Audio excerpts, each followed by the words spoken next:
Hello दोस्तों। तो कैसे हैं आप सब? आई होप बहुत अच्छे होंगे। तो चलिए आज देखिए लूसेंट हम स्टार्ट करने जा रहे हैं। लूसेंट में क्या भारतीय संविधान क्या पढ़ेंगे? भारतीय संविधान। तो देखिए इसको सबसे पहले तो हम आप लोग को एक चीज बताना चाहते हैं कि जैसे लूसेंट आप पढ़ते हैं सेम ट्यूब लूसेंट है ये। और लूसेंट का हम टोटल कॉपी इसमें टाइप कर दिए हैं टोटल। और देखिए चलिए हम पार्ट बाई पार्ट करके बताएंगे ताकि लॉन्ग रहेगा तो आप लोग को पढ़ने में मन नहीं लगेगा और दिक्कत होगा आप ही लोग को। ठीक है, तो हम पार्ट बाय पार्ट करके 19 से 20 मिनट का वीडियो अपलोड करेंगे। और ऐसे part part one part two करके इसे लिख देंगे और पूरा संविधान को बेहतरीन तरीका से समझाएंगे आप लोग को और अपनी भाषा। तो चलिए हमारे साथ वीडियो में बने रहिए। और जल्दी जल्दी से आप लोग वीडियो को लाइक कर दीजिए, अगर नया है तो चैनल को सब्सक्राइब कर लीजिए, अपने दोस्तों के पास शेयर कर दीजिए। तो देखिए हम इसको इतना बेहतरीन तरीका से समझाएंगे कि आप खाली वीडियो को ध्यान से देखिए और वीडियो को लास्ट तक देखिए, तभी अच्छा लगेगा आप लोग को समझने में। देखिए कई एक वीडियो हम पीछे अपलोड कर चुके हैं, तो आप लोग जा करके देखिए वीडियो को। टोटल पीडीएफ है, पीडीएफ हम अपना टेलीग्राम पे वहाँ पे डाल देंगे, आप लोग देख लीजिएगा। ठीक है, अपलोड कर देंगे। जाकर के टेलीग्राम नाम है क्या, सर्च कीजिएगा अमरजीत स्टडी सेंटर लिखिएगा, आ जाएगा। ठीक है,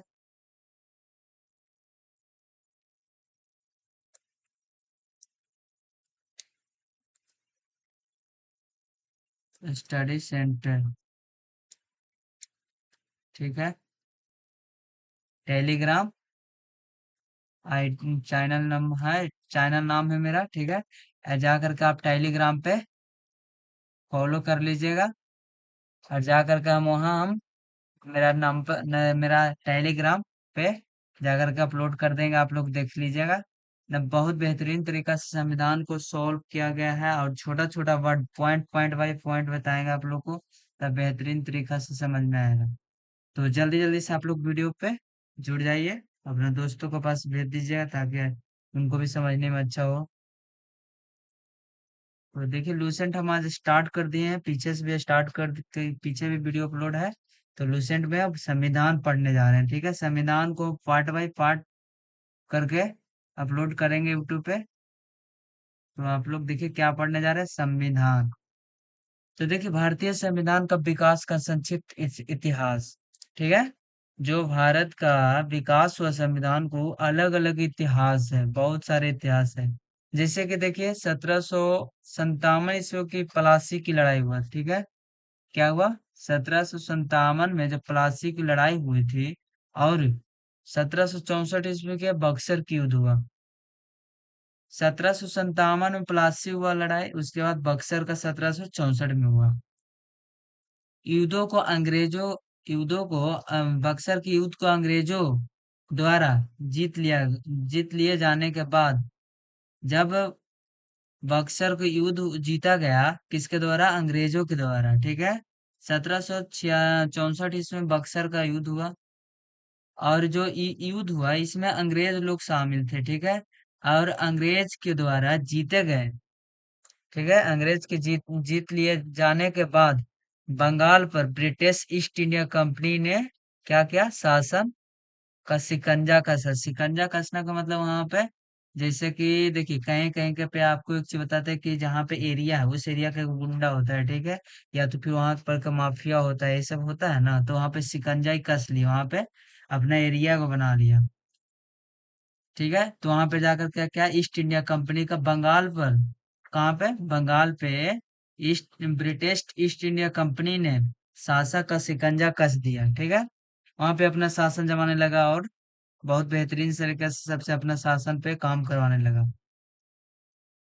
फिर आगे क्या बोलता है, इसी शासन को अपने अनुकूल बनाए रखने के लिए जो इस शासन का बंगाल पे ब्रिटिश ईस्ट इंडिया कंपनी ने, तो बोल रहा है कि इसी शासन को अपने अनुकूल बनाए रखने के लिए, मैंने अपने तरह से उस शासन को चलाने के लिए क्या क्या, अंग्रेजों ने समय समय पर कई एक्ट पारित किए।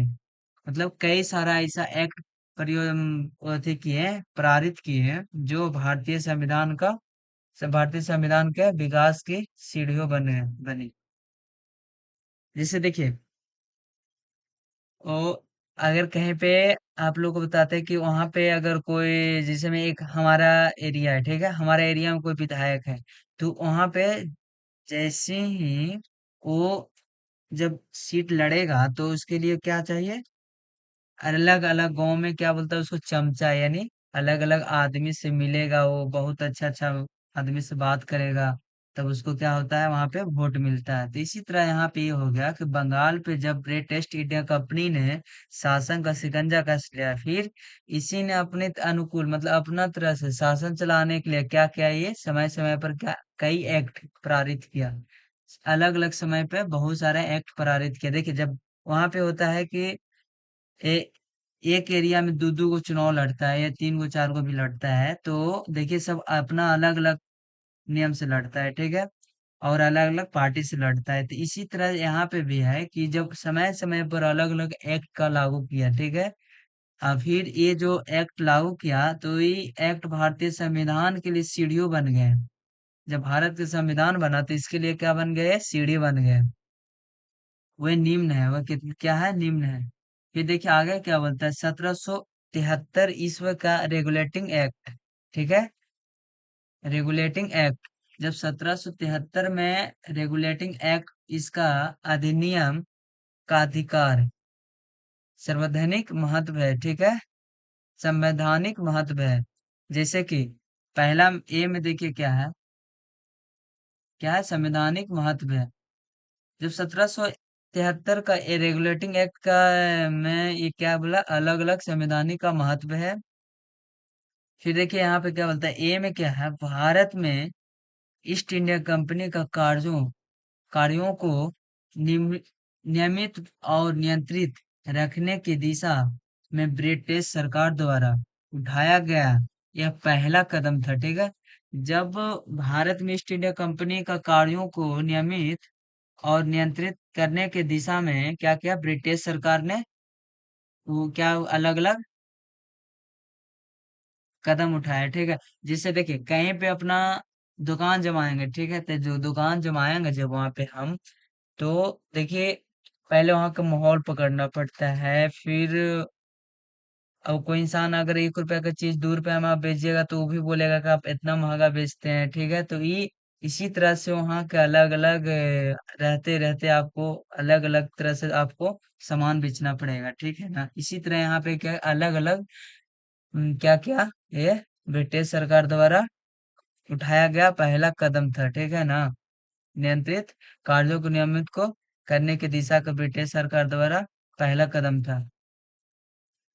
फिर बोलता आर्थिक अथर्थ अर्थात कंपनी के शासक पर संसदीय नियंत्रण स्थापित किया गया। जब वो कंपनी का शासक थे उस पर क्या क्या संसदीय नियंत्रण स्थापित किया गया, ठीक है। ए पढ़ लिए। फिर देखिए बी में क्या बोलता है, इसके द्वारा पहली बार कंपनी का प्रशासनिक और राजनैतिक कार्यों को मान्यता मिली। किसके, 1773 ईस्वी के रेगुलेटिंग एक्ट के सहारे क्या मिले, इसकी क्या मिले, कंपनी का प्रशासनिक और राजनैतिक कार्यों को मान्यता मिली, ठीक है। फिर सी नंबर क्या बोलता है, इसके द्वारा केंद्रीय प्रशासन की नींव रखी गई।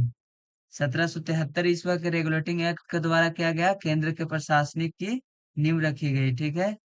फिर इसको कई एक विशेषता है, ठीक है। तो चलिए देखिए पहला विशेषता क्या बोलता है, इस अधिनियम द्वारा बंगाल के गवर्नर जनरल पद, वो बंगाल के, देखिए बंगाल का गवर्नर जनरल था, जब बंगाल का गवर्नर जनरल जनरल पद के नाम, सॉरी, गवर्नर जनरल पद नाम दिया गया, ठीक है। तथा मुंबई एवं मद्रास के गवर्नर जनरल को अधीन किया गया। जब बंगाल के गवर्नर जनरल थे तो क्या क्या पद का नाम दिया गया इनको, यहाँ बंगाल का गवर्नर जनरल है, ठीक है, अब बंगाल के गवर्नर जनरल है। तो फिर क्या बोल रहे हैं यहाँ पे, तथा मुंबई और मद्रास, यानी बंगाल के गवर्नर जनरल को क्या किया गया, मुंबई और मद्रास का गवर्नर जनरल के अधीन किया गया। ठीक है ना। बंगाल के जो गवर्नर जनरल थे वो मुंबई और मद्रास के गवर्नर जनरल के क्या किया, अधीन किया गया। ठीक है, अधीन किया गया।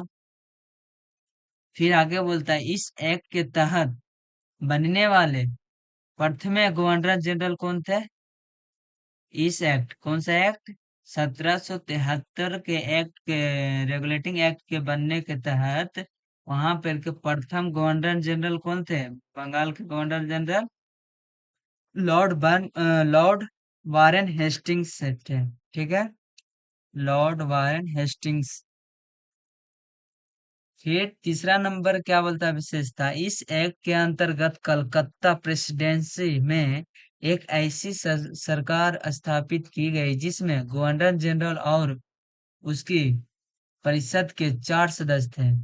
जब वहां पे बंगाल गवर्नर जनरल के अंतर्गत प्रेसिडेंसी में एक ऐसी सरकार स्थापित की गई, ठीक है, ऐसा वहां पे एक सरकार चुना गया जहां पे जिसमें गवर्नर जनरल और उसके परिषद 4 सदस्य थे। गवर्नर जनरल भी थे और उसके बाद फिर 4 गो सदस्य और वहां पे थे। ठीक है, जो अपनी सत्ता के उपयोग संयुक्त रूप से करते थे, जो क्या करते थे, अपने सत्ता को उपयोग संयुक्त रूप से मतलब करते थे, अच्छा सा काम धंधा करते थे अपना सत्ता पे। ठीक है, फिर तीसरा नंबर क्या बोलता है विशेषता, इस अधिनियम के अंतर्गत कलकत्ता में 1774 ईस्वी में, देखिए, उच्च न्यायालय, प्रथम उच्च न्यायालय कलकत्ता में, ठीक, 1774 ईस्वी में, ठीक, ठीक है, 1774 ईस्वी में एक उच्चतम न्यायालय के स्थापित की गई, क्या की गई, उच्चतम न्यायालय के स्थापित की गई। कब किया गया था, तो 1774 ईस्वी को किया गया था, उच्चतम न्यायालय के स्थापित की गई, जिसमें मुख्य न्यायाधीश और अन्य 3 न्यायाधीश थे, जिसमें मुख्य न्यायाधीश एगो थे और अलग अलग 3 गो क्या थे, न्यायाधीश थे। इसके प्रथम मुख्य न्यायाधीश कौन थे, सर एलिजा इम्पे थे। ठीक है, इसका प्रथम मुख्य न्यायाधीश कौन थे, सर एलिजा इम्पे थे। ठीक है, अन्य 3 न्यायाधीश कौन कौन थे, चौम्बर्स थे, लिमेस्टर थे और हाइट थे। ठीक है, चैम्बर्स ऑफ लिमेस्टर और हाइट्स थे। फिर चौथा विशिष्टा क्या बोलता है, इसके तहत कंपनी के कर्मचारियों को निजी व्यापार करने और भारतीय लोगों से उपहार व रिश्वत लेने प्रतिबंध कर दिया गया। देखिए, जब 1773 का एक्ट लगा तो उस टाइम कंपनी से कंपनी के कर्मचारियों से क्या लिया जाता था, निजी व्यापार करने के लिए रिश्वत लिया जाता था। ठीक है, और भारतीय लोगों से उपहार के लिए क्या लिया जाता था, भारतीय लोगों को उपहार व रिश्वत लेना प्रतिबंध कर दिया गया। ठीक है, 1773 के एक्ट के समय में। फिर पांचवा नंबर विशेषता क्या बोलता है, इस अधिनियम के द्वारा ब्रिटिश सरकार को, कौन सा अधिनियम, 1773 रेगुलेटिंग एक्ट के अधिनियम, ब्रिटिश सरकार को बोर्ड ऑफ डायरेक्टर्स के माध्यम से, बोर्ड ऑफ डायरेक्टर्स क्या, ब्रिटिश सरकार को बोर्ड ऑफ डायरेक्टर्स के माध्यम से कंपनी पर नियंत्रण सशक्त हो गई। ठीक है, नियंत्रण क्या क्या हो गई, सशक्त हो गया। इससे भारत में इसके राजस्व, नागरिकों और सैन्य मामलों में मामलों की जानकारी ब्रिटिश सरकार को देना आवश्यक कर दिया गया। जब देखिए यहाँ पे क्या होता था, नागरिकों को सैन्य मामलों को जानकारी ब्रिटिश सरकार को देना आवश्यक कर दिया गया था। कब, जब 1773 रेगुलेटिंग एक्ट के टाइम में। ठीक है, फिर देखिए आपको पढ़ते हैं रेगुलेटिंग एक्ट ऑफ सेटलमेंट, 1781 में रेगुलेटिंग एक्ट की कमियों की ठीक है, देखिए आपको खाली 1781 पढ़ लेते, फिर 1784 आपको बाद में बताएंगे।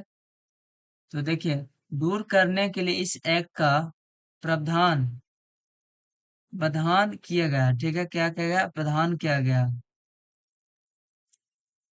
इस एक्ट के अनुसार कलकत्ता की सरकार को बंगाल, बिहार और उड़ीसा के लिए भी विधि बनाने का प्रतिका प्राधिकार प्राधिकार प्रदान किया गया। देखिए, जब 1781 रेगुलेटिंग एक्ट जब कलकत्ता में थी बना था, उस न्यायालय बना, तो उस समय क्या किया गया? इस एक्ट के अनुसार, कौन सा एक्ट? एक्ट ऑफ सेटलमेंट के अनुसार 1783 में कोलकाता की सरकार को बंगाल और मतलब बंगाल, बिहार और उड़ीसा के लिए भी विधि बनाने का प्राधिकार प्रदान किया गया। ठीक है, तो देखिए, अब मिलते हैं नेक्स्ट वीडियो में। 1784 बताएंगे अगला पार्ट में आप लोग को। तो देखिए, अभी थोड़ा सा मौसम भी दिक्कत हो गया था, तो लाइन उन भी नहीं है, तो मेरा सिस्टम भी चार्ज नहीं है। तो ठीक है, हम बताएंगे बाद में नेक्स्ट वीडियो में अगला पार्ट में। तो आप लोग देखते रहिए ऐसे ही। तो चलिए, मिलते हैं नेक्स्ट वीडियो में। देखिए, इतना विशेषता आप लोग को भारतीय संविधान को बताएं, और ये जो टोटल नोट्स है हम अपना टेलीग्राम चैनल पे अपलोड कर देंगे, आप लोग जा करके देख लीजिएगा। ठीक है, तो जल्दी जल्दी से अपने दोस्त को मैं शेयर कर दीजिए, वीडियो को लाइक शेयर सब्सक्राइब कर लीजिए। मिलते हैं नेक्स्ट वीडियो में, तब तक बाय, लव यू।